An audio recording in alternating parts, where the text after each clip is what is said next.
Só que o principal é aquilo que Ele coloca no nosso coração, é aquilo que Ele nos pede. E às vezes é uma coisa tão simples e nós não fazemos, irmão.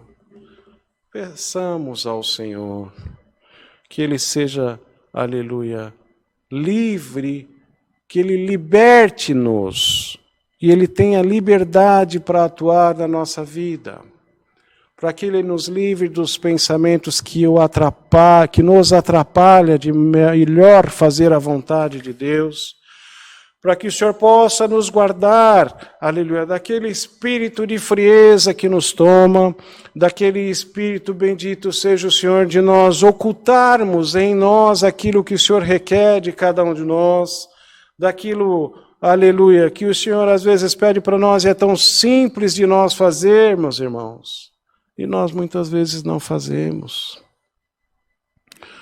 Glória a Deus.